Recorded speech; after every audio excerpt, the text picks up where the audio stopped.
I now want to come back to the NHT withdrawal. And I want to remind the House of how the then JLP opposition responded. They didn't simply disagree with the measure, Madam Speaker.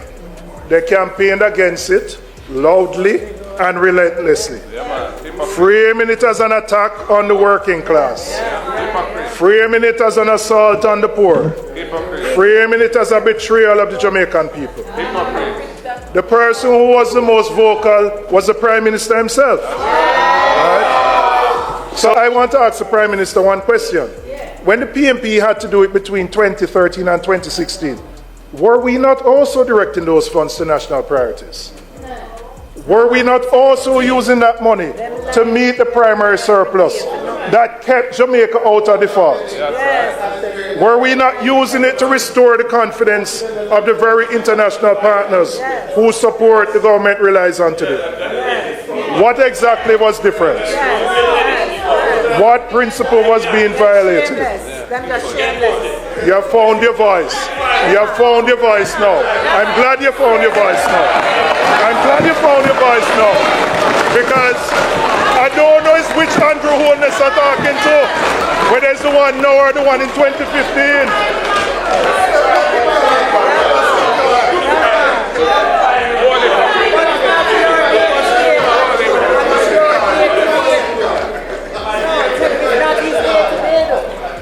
But I also, there's been this, I don't know if I can say lie, about no new tax for 10 years.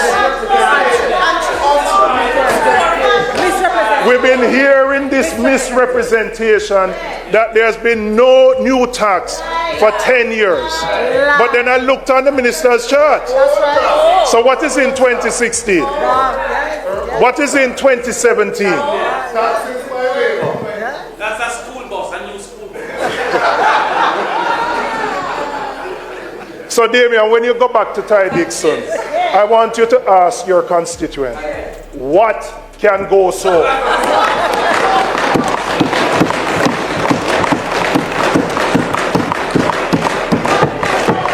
Comrade Julian Robinson's stellar, epic, flawless budget debate presentation unmatched. What Fayval did our way, I don't know if you call it Fayval because you know meet the standard of this superb budget debate presentation by Comrade Julian Robinson. Fayval was outmatched, outwit, outclass, outperformed by Comrade Julian Robinson. This is what a finance minister looks like. This is what a real finance minister sounds like and talks like. But enough rant and rambling from me. Make we get into the obliteration of the Holness Fayval Williams weak attempt of a budget presentation. Let's get into it. The minister owes the House an explanation. She has been here twice, and I must say, having spoken twice, it is as confusing as it was before. As to exactly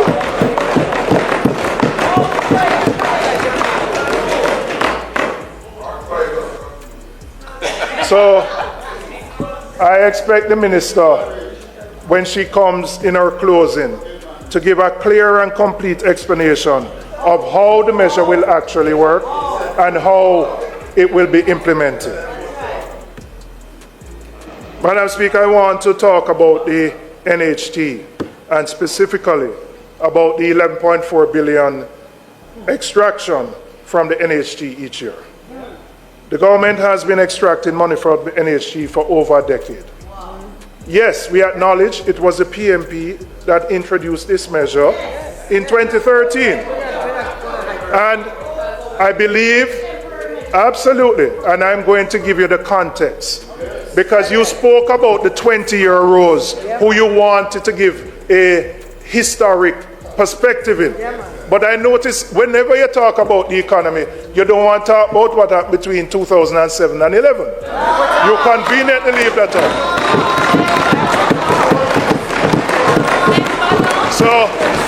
So when you were talking, You have added 15 minutes to my presentation because I am going to give the perspective and I'm going to give the context.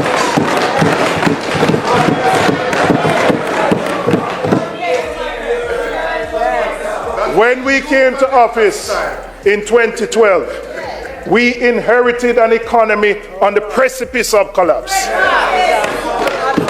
And before that, let us recall.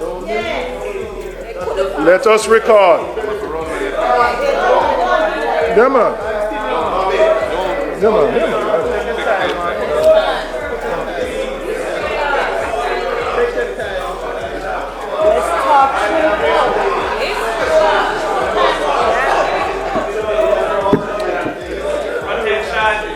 Member from East Central, St. James. You know, I consider you my father, so you have to listen to me when I talk, all right?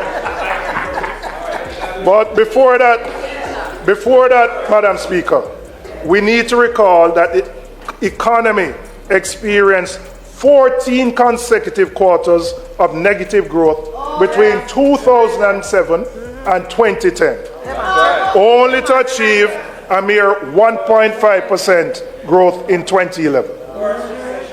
In 2011, the JLP abandoned and effectively ended the 27-month standby agreement with the IMF. Run with that fit. Run with that. And when I say abandoned, you know, like how Tessa keep a school, and you're supposed to show up. Them run going at the yard and hide and never take the test.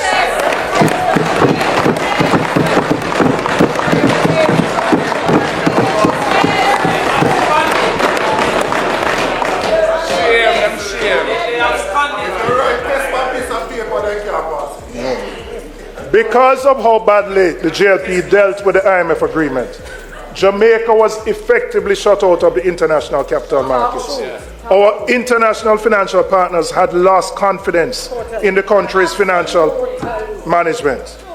We inherited that situation and had to renegotiate the IMF agreements from a position of considerable weakness. That agreement was one of the most demanding fiscal programs ever imposed on any country born from the fund. There was a primary surplus target set of 7% that Jamaica was 7.5% that Jamaica was required to maintain, which was among the highest ever demanded by an IMF agreement. In fact, it was higher than what was demanded of Greece during its own debt crisis. That is the mountain we were given to climb. The NHT withdrawal at that time was one part of a broader package of measures designed to meet that primary surplus requirement. It was not a decision taken lightly or casually. It was a hard choice made in extraordinary circumstances with the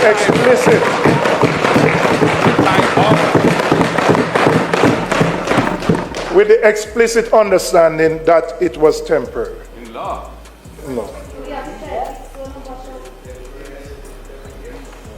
The same reason that drove the NHT withdrawal in 2013 is the same reason that drove the broader package of revenue measures that had to be implemented at the time, including new taxes. We had no other choice but to impose taxes to get to the revenue that the IMF required as part of its program. It was, Madam Speaker, what they left us in 2011 that required us to take the steps that we had to in 2012.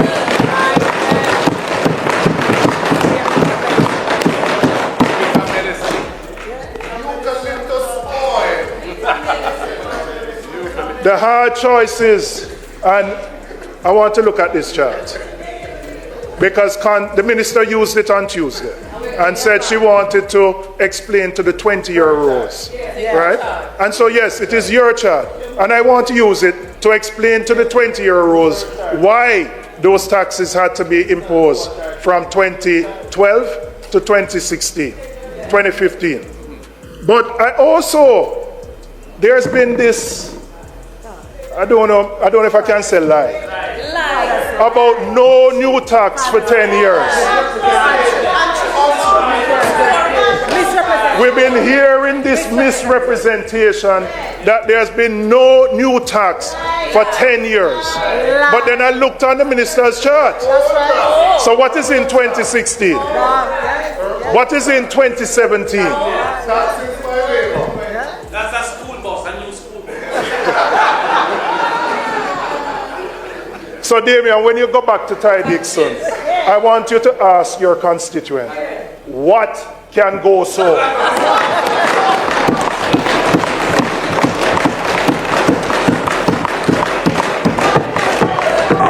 Madam Speaker, the hard choices that we had to make have worked. The PMP established Jamaica's macroeconomic fundamentals under the leadership of then Prime Minister, the most Honorable Portia Simpson Miller, and Minister of Finance, Dr. Peter Phillips. They restored the confidence of our international partners. They put this country back on a credible fiscal path. The economic stability that this government inherited, they benefited from what we built from 2012 to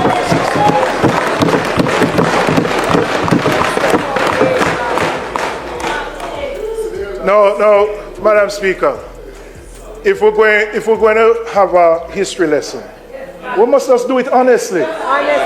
We can't pretend that everything on this side has been great, but give the context. Don't come here and give a half story. Leave out your term from 2007 to 2011, like never happened. That we just get up in 2012 and inherited some better roses.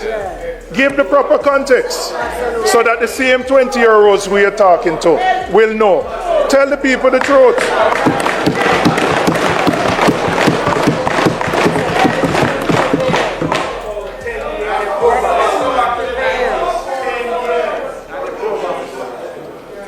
The reduction of poverty, the reduction of unemployment. Let's go back to the 90s. The internet. Madam Speaker, I need your protection. Members. Why not?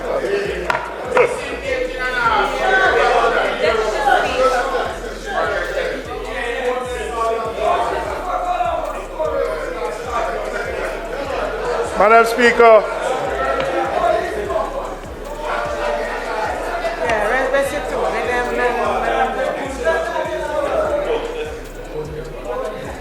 The international community recognized what the PMP did during that period. That's right. The then IMF Managing Director, Christine Lagarde, and I quote, "I want to pay tribute to Minister Phillips and his colleagues for what has been a clear change of course, That's right. making the hard choices and successfully completing 4 reviews."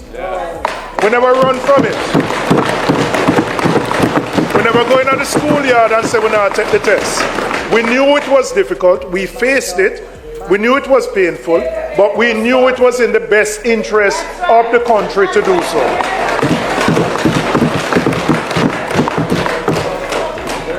So, oh my effing God. Now we come like, I don't know if Comrade Julian Robinson did watch my video. You see me? But I have been vindicated. The same exact thing when me say when time me rose and check Fayval Williams mislead the House of Representatives and mislead Jamaican citizens. And me say what she did was a half truth, because without the context, you are misleading the Jamaican people. Give the full context. Don't just leave it bam, that's so, and left it in the ear like say, oh, what you are present is the truth. You are mislead, and what you're presenting is a false representation of the truth and the facts. So you can't tell a half truth and present it as the whole truth without the context. If you put things in its proper context. I'm glad Comrade Julian Robinson highlight that. So for who never watched the video, yeah man, you can go check it out after this with Fayval budget presentation. Me check her on a misleading misrepresentation of she calling out the PMP to present the JLP as a better government. government, and the JLP is not a better government. And a lot of way, Comrade Julian Robinson said in his budget presentation, me say in the video when me did a correct Fayval Williams. You see me? So me feel vindicated. Say Comrade Julian Robinson said the exact things where me say in my video. Me feel good. Me actually feel like me I do a good job. Me actually feel like me know what me I do and me know what me I say. And the JLP is very good at, misleading the country by telling half truths and I leave out the context. They are very good at that. They have mastered the art of misleading Jamaica. So me now go in a way me did say in that the video there with Fayval Williams, but the video is recent. As soon as she do her budget presentation, so just go look for it. You'll find it very quickly. You'll see her picture with her presentation of the so-called no new taxes. Yes, I that up on the thumbnail. You can't miss it.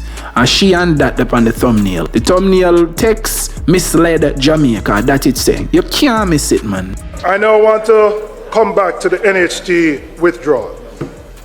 And I want to remind the House of how the then JLP opposition responded. They didn't simply disagree with the measure, Madam Speaker. They campaigned against it loudly and relentlessly, framing it as an attack on the working class, framing it as an assault on the poor, framing it as a betrayal of the Jamaican people. The person who was the most vocal was the Prime Minister himself. Right? So I want to read what the Prime Minister said in 2015. Right? And this is not artificially, intelligently created. This is the real thing. And I quote, "The JLP does not support the use of NHT funds for purposes other than those for which they were intended. The NHT mandate is clear.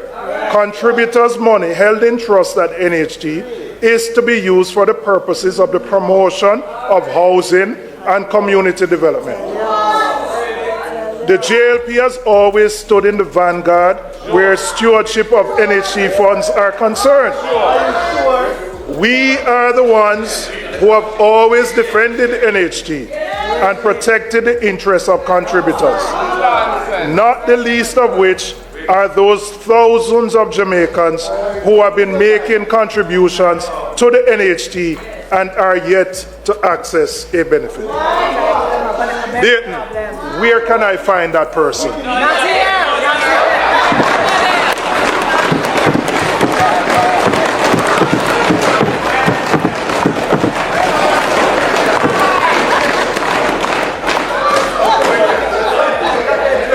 Madam Speaker,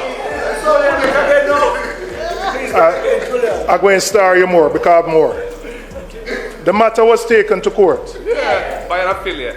They didn't go up front, but somebody went up front. Yeah, man. And they lost. Yeah, they lost. Now, Madam Speaker, after the JLP formed the government in 2016, you would have expected that NHT withdrawals would have ended based on how strident their position was. The so-called betrayal of the Jamaican people that they had fought against. But every year since, without interruption, 10 years of collecting the money, they once vehemently opposed. Now recently I heard the Prime Minister, maybe last week, justifying the continued extraction by arguing that the funds are being directed to other national priorities. Shameless. So I want to ask the Prime Minister one question. When the PMP had to do it between 2013 and 2016, were we not also directing those funds to national priorities? Were we not also using that money to meet the primary surplus that kept Jamaica out of default? Were we not using it to restore the confidence of the very international partners whose support the government relies on today? What exactly was different? What principle was being violated? You have found your voice. You have found your voice now. I'm glad you found your voice now. I'm glad you found your voice now. Because I don't know which Andrew Holness are talking to. Whether it's the one now or the one in 2015.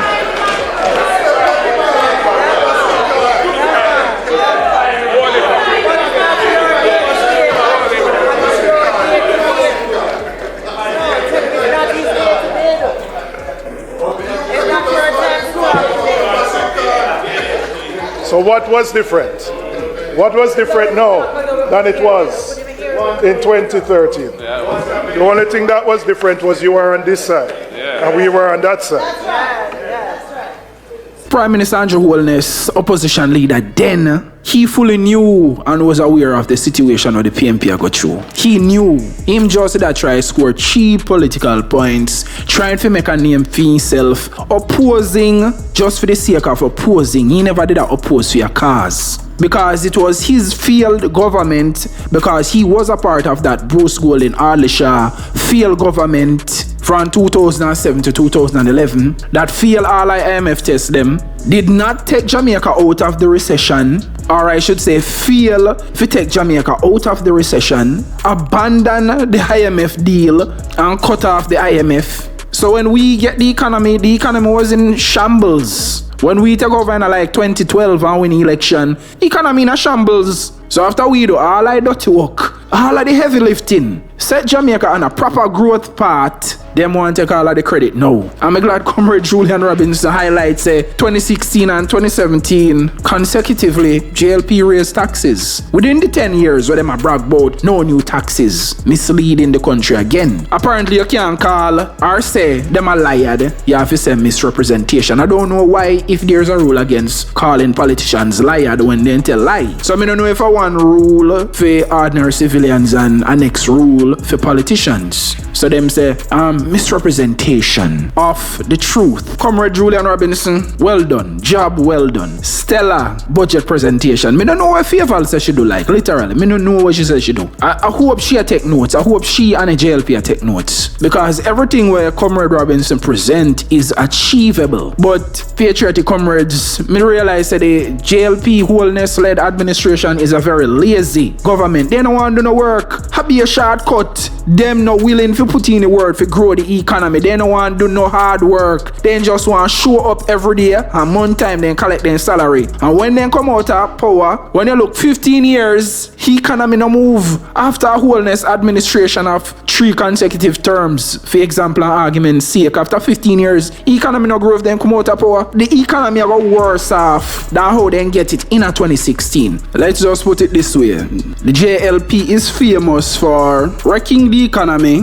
when they're in a power. When they come out of power in a opposition, they more balance a seat. PMP can't run the country. They mash up the economy after the PMP inherited a wreck economy from the JLP. No, but I saw the JLP are going to behave when they're in opposition. Come mislead the people and say, oh, we can run the economy better when them did mash up the economy in the first place. You see me? Yes, that's the scenario. That's their playbook. So they're in there for 15 years or going into 15 years now. And when they're wrecky and come out of power, then kick back in opposition and, mislead and deceive the people. Typical JLP playbook. Cause right now, it's like Jamaica's economic growth program is on autopilot under this Holness-led administration. It's not on manual control because they don't know how to lead or even grow the economy. They don't know how to create good plans and policies. The only thing what this JLP administration is focused on is vloggers, PMP bloggers and TikTokers. That's all they focus on. Oh, bloggers I said this about them, bloggers I said that about them, and they spend all of their time I try to come up with criminal libel laws for prosecute and charge with, while at the same time I try censor and attack free speech. And that's what you whole of them energy concentrated on fighting against PMP bloggers. What kind of government this? When they now run the country good, they now run the economy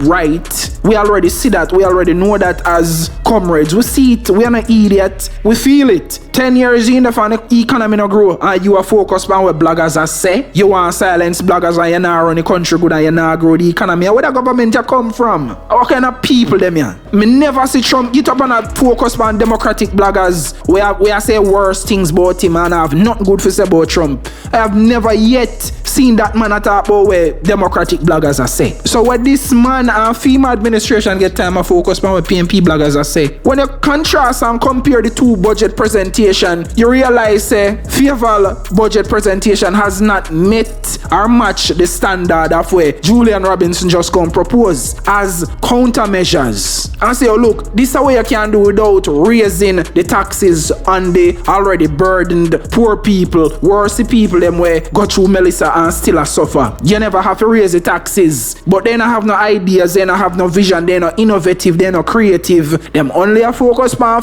clamp down on vloggers. Who vote them people here in a power? Which idiot and imbecile vote them here people here in a power? If you can focus on vlogger and then focus on to grow the economy. Who vote them in a power? That's how me want to know. Anybody will support this administration, anybody will vote for them, you can't have no sense. Cause if you compare the two budget debate presentation, you can clearly see say Julian Robinson blew a Fayval presentation or whatever she feels that she can't do out of the water. I have already proven in the video where me a correct Fayval Williams of misleading the country say within the 10 years we pay more taxes. We pay 52 billion worth of taxes under this JLP administration. So then can brag and boast about no new taxes when we end up pay more taxes within the 10 years. That don't make no sense. PR government, JLP propaganda, JLP misleading Jamaicans. So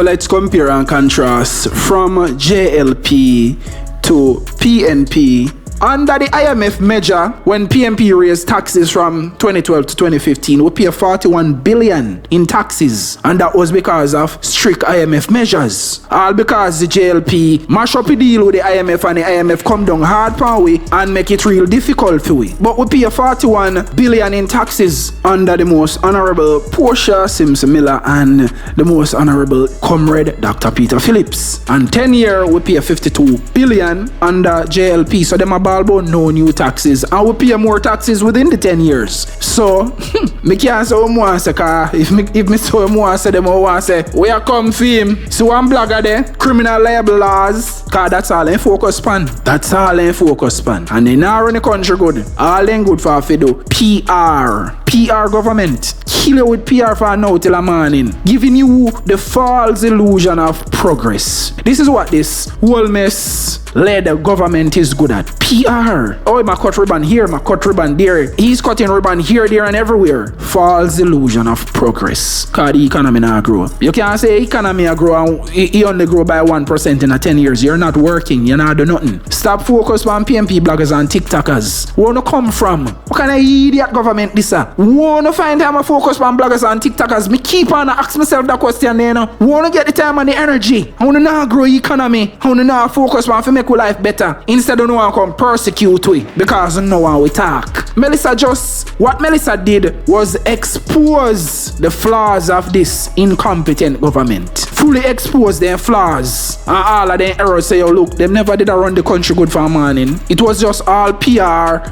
It was all a false illusion of progress. Any real critical thinker, anyone with a brain, I go wonder why a government was supposed to focus on to grow the economy, coming up with innovative ideas, and digital currency is not innovative. Digital ID is not innovative because we don't want it. We don't want to have nothing to do with them. Cash is king. Left with cash, make we go and spend our money. We don't want no digital currency. We don't want a digital ID. That is not innovation. That is just enslavement disguised as convenience. Oh, it will make your life easier. You know, if you walk around with no money and nobody go rob you, then use fear to try and make you go digital. Don't fall for the propaganda. But Comrade Julian Robinson, well done. Well done. Cause them a hypocrite.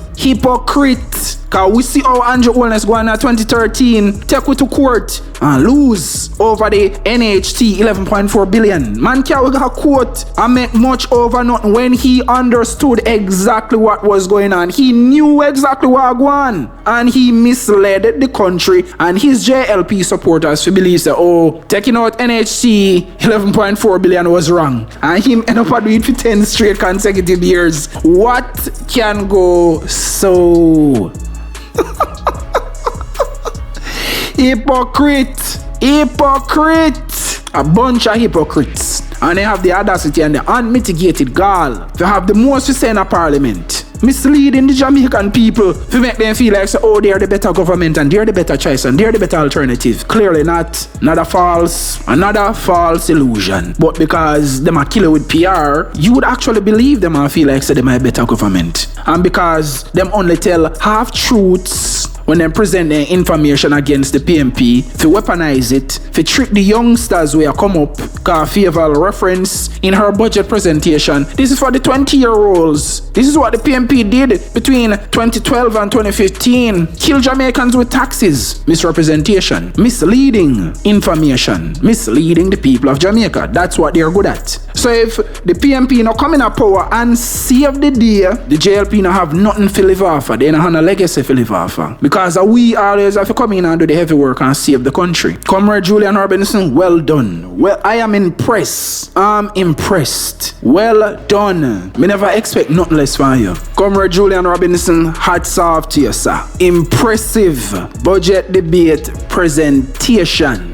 Well balanced, well presented, well thought through. Clearly we still spend a lot of time and put in a lot of work, and you're not cutting a shortcut like what some administration on the other side I do, because them not really care about the people of Jamaica, so then just say, oh, I could just kill them with tax and done, instead of actually putting them brains to work and find new and innovative ways to raise the money without taxing already depressed and stressed Jamaicans. Oil price already a go up, because of what go on in our world, And once oil price go up, food price a go up. So how you kill we with taxes? You kill we with new taxes. And them are taxes just for 26, 27, or from now till the whole term end, till the third term end. Cause you know what this government. Then we say, oh, I just from 2026 to 2027, and by the time you're quinty go straight to 2030 or 2031, because they love take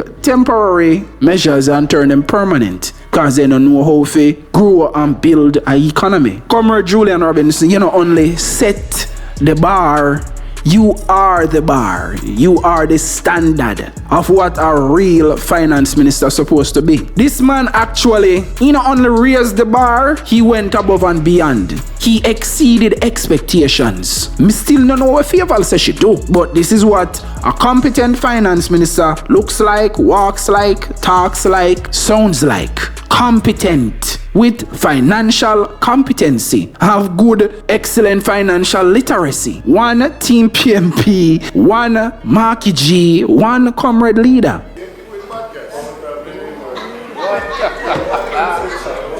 Now, Madam Speaker, I want to turn.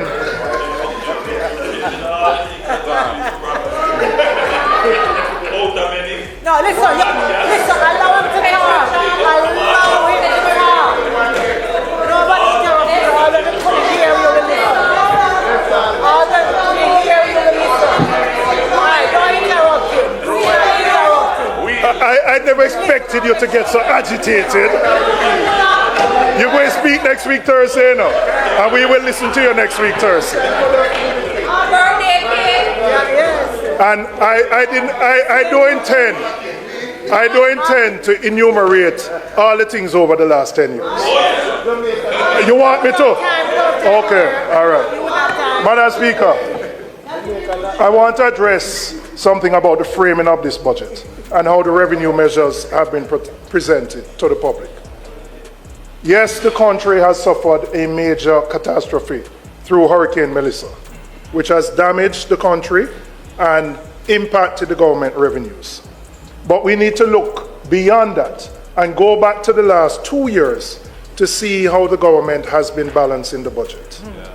In the two previous consecutive years, the government securitized future revenues from the Norman Manley International Airport and the Donald Sangster Airport, raising over 70 billion in 23-24 and 60 billion in 24-25. What that meant is that they sold off 12 years in one case of future revenues and then 10 years of future revenues to ensure that they could fund the budget. And the analogy that I would use is like you go to your boss and you're under some pressure. And you say, boss, give me a salary advance for the next 12 months. And you use the money for deal with the rent and all the other things. So when next month comes, you can't get another advance. So you have to go find something else. So this is next month. So having sold off the revenues of both airports, Nothing more to sell. there is nothing more to sell So them are tax you instead. to meet the recurrent expenditures. Tax you instead. So, Madam Speaker, those securitizations provided upfront cash that supported the budget of the day. So what this tells you is that long before Melissa, there was always a challenge for tax revenues organically to meet the expenses of the government. And so the government relied on these one-off transactions to balance the budget, something which was raised by the Fiscal Commissioner and has been raised as a risk going forward. And we have raised it as well, and we did for the last 2 years. So the gap between what the government was collected and needed and what it was spending was widening. Those pressures existed before Melissa came. Poor management. Before Melissa came. And so it is important. Poor management. It is important that there is a context explained of the challenges that this government has faced, particularly around growth and tax revenues. Now, they have been aggravated by the hurricane and made worse, but they existed long before. And we are not minimizing the impact that the hurricane has had on the country and the economy. But the Jamaican people need a context and an honest explanation as to the fiscal challenges that existed and that they existed long before Melissa hit our shores. Madam Speaker, I want to turn to what we would do differently. The government has looked at the revenue gap and has reached for the imposition of new taxes to fund the budget. And the continued drawdown of the NHT, 11.4 billion. We have looked at a similar gap, and we have determined an alternative way to fund the budget while balancing the lives of the Jamaican people.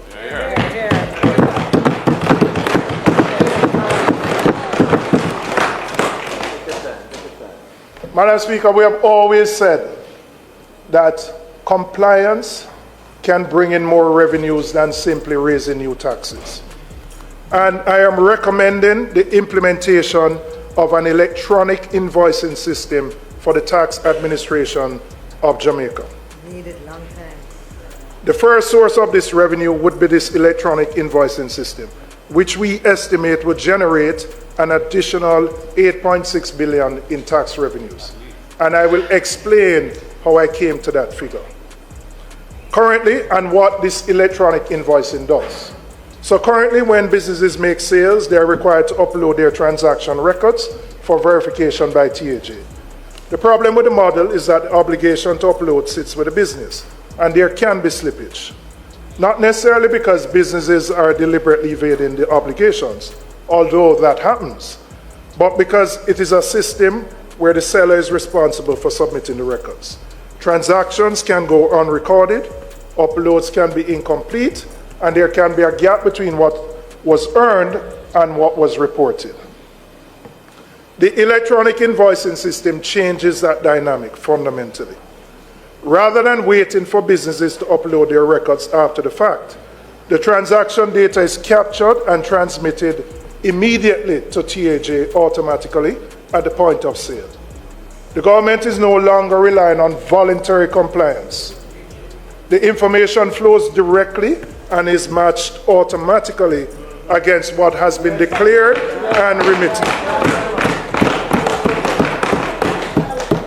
The scope for under-collection shrinks considerably because the data is already there, verified and auditable, without the business having to do anything beyond completing the sale.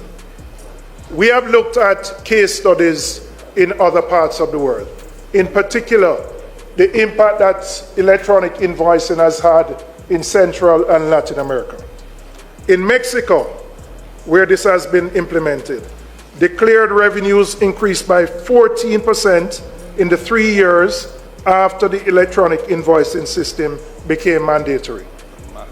In Uruguay, VAT, which is the equivalent of our GCT, and corporate income tax collections rose by an estimated 3.7% when the system became compulsory. In Peru, taxable sales reported to the tax authority increased by 7% in the first year alone. Chile, which pioneered this model in Latin America, saw over 8 million electronic tax documents being processed monthly at the point of maturity, covering more than a quarter of all tax documents issued in the country. The pattern is consistent wherever this has been implemented. Better data means better compliance. And better compliance means more revenues from the same tax rates without asking anyone to pay more than what they owe. That's right. The experience in Chile and other countries that have followed a similar model demonstrates that the revenue gains from better compliance are achievable and that we in Jamaica have every reason to pursue this path. In the 26-27 fiscal year, the government is projecting GCT receipts of $318 billion and SCT, special consumption tax receipts, of $112 billion, a combined total of $430 billion in these indirect tax inflows. We are conservatively estimating that 2% of that total, and I'm saying conservative because I'm looking at the fiscal year 26-27, and accepting that you may have some growing pains with the implementation of the system. Although the case studies across the region point to much higher impact when it is implemented. So we're being conservative. That a 2% of the 430 would yield 8.6 billion. And that is money. This is not new taxes.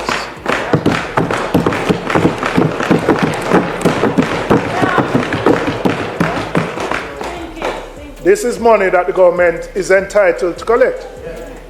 I must tell you, Madam Speaker, about a month or so ago, I was particularly caught by a story in the media.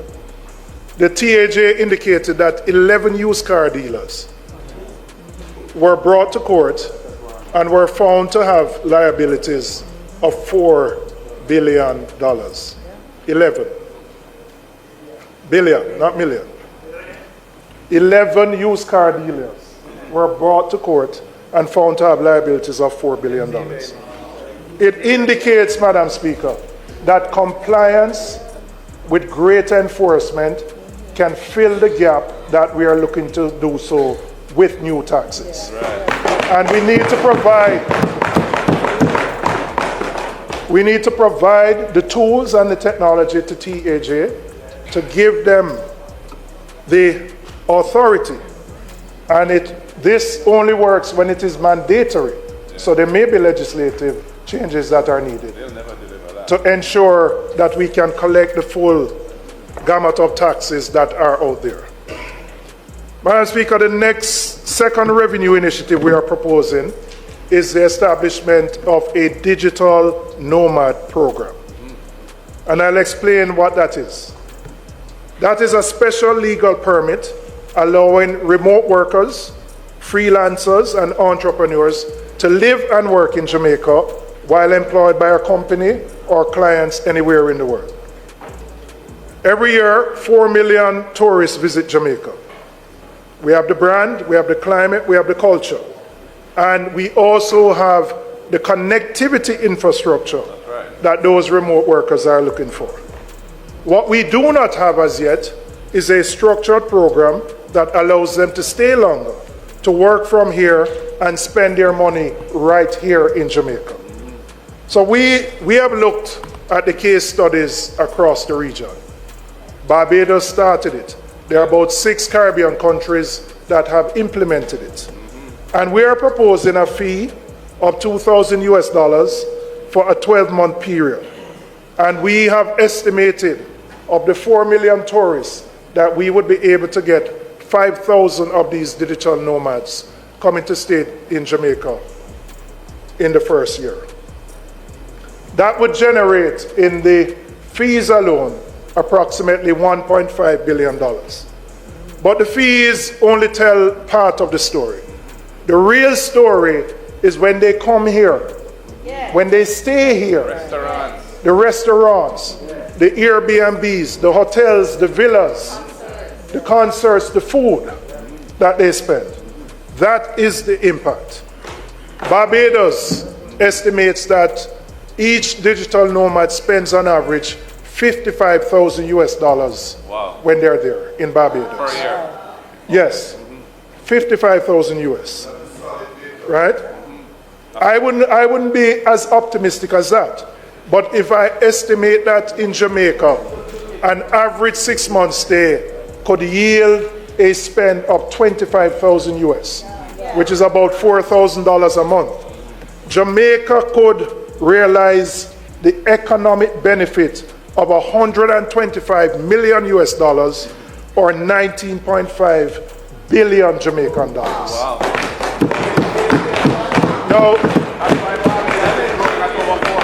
Now, we are late to the game. Barbados did it immediately after COVID and took first mover advantage. But we do have many advantages which other countries in the region don't have.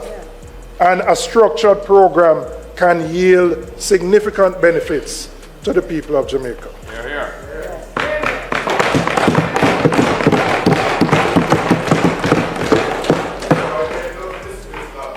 In Barbados, in the first 10 months alone, the program attracted 2,500 applicants.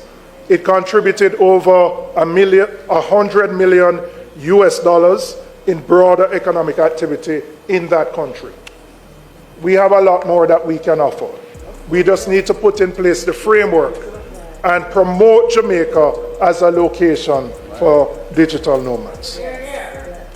Madam Speaker, I want to look at where some of the other areas that we intend to get some revenues from. And there are some targeted transfers from some specific public bodies that we would look at. Public bodies that have demonstrated surplus capacity that will not have any negative direct impact on their operations. The government is projecting for this coming year to withdraw $9 billion from the Bank of Jamaica. We would take an additional $1 billion to bring the total to 10. Now I want to make a distinction. This is not the NIR. These are surpluses that are generated from the profits of the BOJ. We also looked at other public bodies who have surpluses, and I looked at the FCJ with a net surplus of $3.14 billion and profits of $5.15. And we would do a transfer of $1 billion from there. So, Madam Speaker, some of these institutions have demonstrated with their performance these surpluses, which, if put to the central government, would not affect their core operations. Madam Speaker, I'm coming back to the NHT withdrawal. We have said so before, and we are committed to ending the annual extraction of $11.4 billion from the NHT.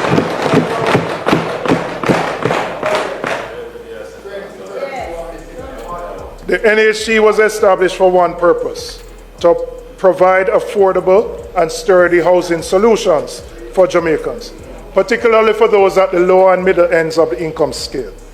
In the wake of Hurricane Melissa, with hundreds of homes damaged and destroyed across the country, this mandate has never been more urgent. This is not the moment to be pulling money out of the financing of housing development. It actually is the moment that we need to be putting more in. And so for us, ending the extraction and giving the NHT the capacity to do what it was created to do. And this goes, Madam Speaker, beyond just the mandate. When you invest in housing at scale, the economic benefits extend well beyond just the house itself. Construction workers get employment. The hardware suppliers go and get orders. The truckers go and get work. Money begins to circulate within communities. And that circulation of money will trigger and help to deal with the recovery that the country needs. The economic multiplier effect of residential construction is well documented. And in a post-disaster economy, it is one of the most effective, stimulative investments a government can make.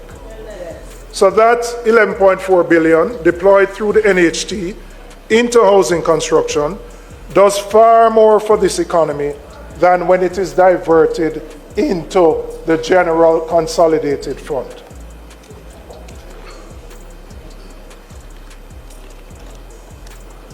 So, Madam Speaker, we would end the NHT drawdown and ensure that the funds go to those who have been most affected by the hurricane and those Jamaicans who struggle, work hard, and cannot find a house to buy.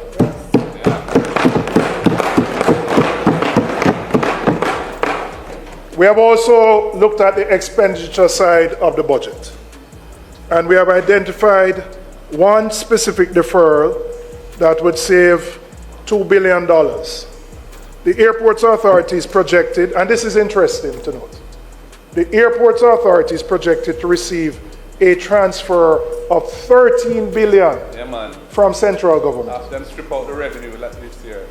Now remember, the AAJ, those were the same entities where the government sold the future revenues to fund the current budget.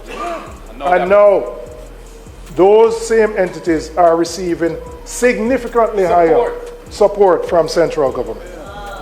13 billion, a figure much higher than has ever existed in any point in time.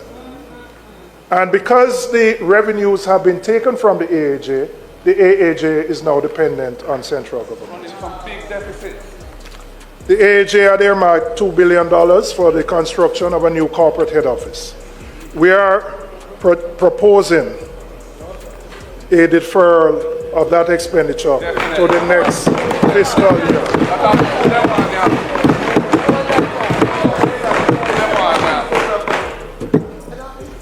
So, I want to now explain the impact of what our alternatives would be on our fiscal targets.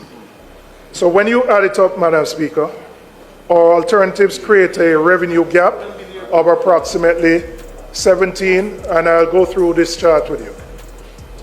We're removing the 18 billion in taxes. We are projecting income of 8.6, 1.2 from just the fees from the digital nomad program. We'll still be left with a deficit of just over 8 billion. We will seize the NHT withdrawals and the two transfers, which account for 2 billion. So we end up with a negative of 17 billion. I indicated a reduction in the transfer to the Airport Authority, which takes 2 billion away. So we would still have a net deficit of $15 billion. $15 billion. The additional borrowing, which we would fund from the issuance of treasury bills, and the interest expense for the fiscal year would increase by $0.94 billion. Right? The additional borrowing would raise our projected debt to GDP ratio to approximately 66.14%, up from the projected 65.7%, a difference of 0.44 of 1%. Immaterial. So, Madam Speaker, yes, there are hard choices, but in a hurricane where people are struggling and you have a choice, do you impose 18 billion taxes on people who are struggling, or you find a way to fund it, which does not impact your debt dynamics significantly?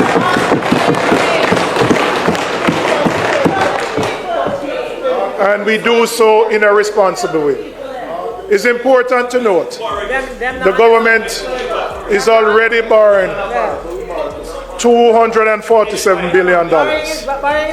And we have shown our proposals vis-a-vis the JLP's proposals. And I'm going to go into the detail of that. Right? But the difference is not significant or material. And then let's look at the difference. No, listen, man, leave the man, make him talk. It's not your time. It's not your time. I love Julian. Yeah, man, we're making better choice. Next week is for the current situation. The only thing I would encourage you to do, don't talk for 5 hours again, all right? All right. Because last year you keep us for 5 hours, all right? Now, when we look at the impact of our proposals versus theirs, it moves our debt to GDP ratio by 0.44 of 1%. 0.44 of 1%. Now, Madam Speaker, we have to balance the books while balancing the lives of people.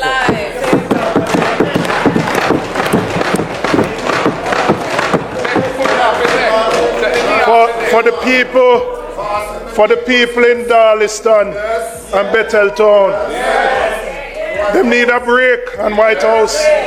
For your people in Russia, they can't take no more taxes right now. Right? We have to ease the pressure for them. Madam Speaker,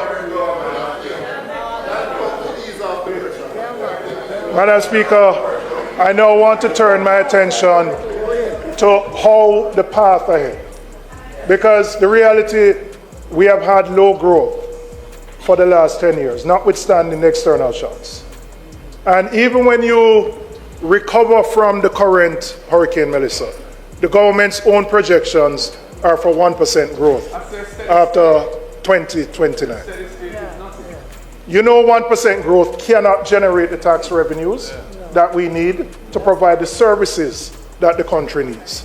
So I want to now look at how we can actually grow the economy, improve our tax revenues, restore the base so that we don't have to impose taxes on people. The immediate priority has to be restoring Jamaica's productive capacity to at least the levels that existed before Hurricane Melissa. But that must be the floor, not the ceiling. Recovery must be the starting point, not the destination. And any government that presents recovery as an achievement in itself is setting an unacceptably low bar for what the country can and should become.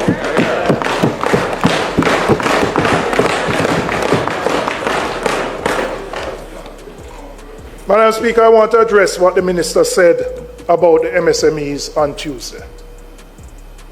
She spoke about the set-aside provisions to ensure that a part of government's revenues would be set aside for the MSMEs. That was announced by that minister in 2019 and announced again in 2020. The former Minister of Finance. The former Minister of Finance.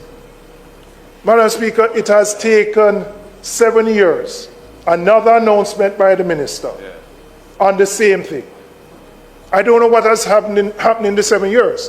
But when I talk to people in the sector, them say nothing. But we have another big announcement made on Tuesday that those set-aside provisions will for procurement. So to be clear, we're talking about ensuring that government, who is the largest player in the economy, sets aside particular sums that MSMEs can participate in procurement. 7 years later, there has been no meaningful progress made on this. They're hopeless. Mismanagement again.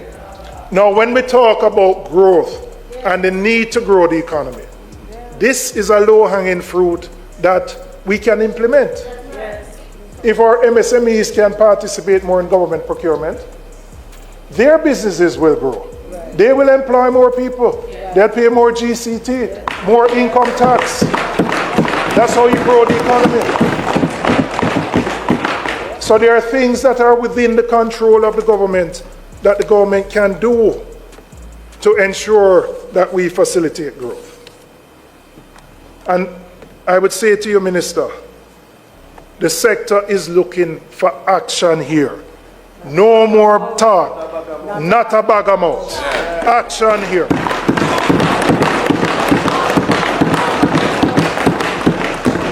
They have waited patiently for 7 years, and they have not seen any movement. Madam Speaker, on the emerging sectors, Jamaica has genuine opportunities in digital services, agro-processing, logistics, the creative industries, and cannabis.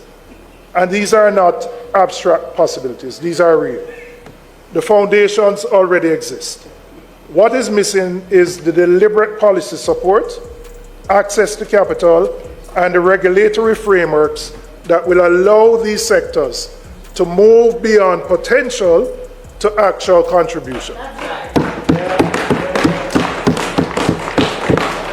And again, if we are serious about growing the economy, these are the sectors that we need to give priority to. Underpinning this, Madam Speaker, is the question of exports, because Jamaica will never generate the kind of wealth its people deserve by simply selling to the 3 million of us here. We have to look outwards, and looking outwards is not just the diaspora, it is in many other countries, to grow the value of what we produce, to build industries that can compete on the world stage, and to ensure that more of the earnings from the industries stay in Jamaica and benefit Jamaican workers and communities. That is the direction our growth agenda points. And it is the direction that this country needs to be moving in with considerably more urgency than what we have been seeing from the government. Madam Speaker, Jamaica is at a critical point in its history. The hurricane has laid bare the vulnerabilities that were always there. The structural fiscal pressures that predated Melissa. The chronically low growth that has kept living standards stagnant for too long. The public institutions that were not ready when the moment demanded them. And the Jamaicans who, as always, carried more than their share of the burden while waiting on the government's response. The question is, the government's budget was supposed to answer what happens next. How does this country recover, and how does it grow in a way that actually changes people's lives? The budget that has been presented falls short in this regard. Falls short. It falls short for the woman in Sablamar who lost her shop and is hoping for some ease to the predicament that she faces so that she can send her children to school. It falls short for the man in Mobay whose car was destroyed in the hurricane and who wants to get his taxi business back up and running. And he might have a loan. It falls short for the man in Katadupa, the farmer, who we need to produce so that we can import less and we can supply our hotels.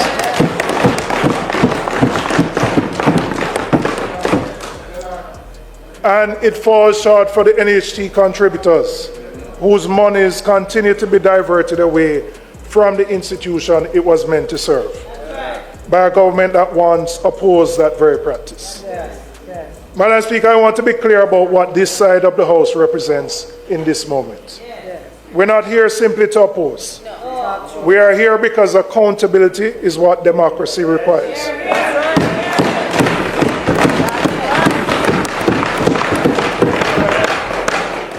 And because the Jamaican people deserve a parliament that takes their responsibility seriously and discharges it honestly. That's right. So when we critique the government's budget, it is because the choices made in that document have real consequences for the people. And the people deserve to know that those of us on this side of the chamber are examining those choices carefully and offering a genuine alternative. There you go. Madam Speaker, Jamaica's best days are not behind us. They are ahead of us. If we are willing to make the choices that will get us there. We are not a small country with small ambition. We are a small island that has already shown the world what Jamaica is capable of. And we have barely scratched the surface of what we can become. Madam Speaker, we have presented an alternative to what the government has proposed. We have sought to balance the lives of the people while balancing the books. We have looked at the impact of this hurricane and the devastation it has had on so many Jamaicans. And we believe that the path forward of growing the economy is the only sustainable way that we can lift the living standards for all Jamaican people. Thank you very much, Madam.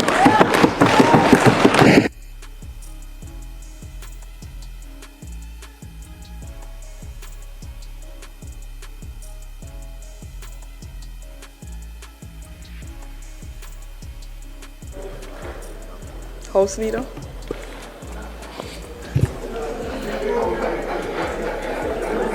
Madam Speaker, we thank the member for his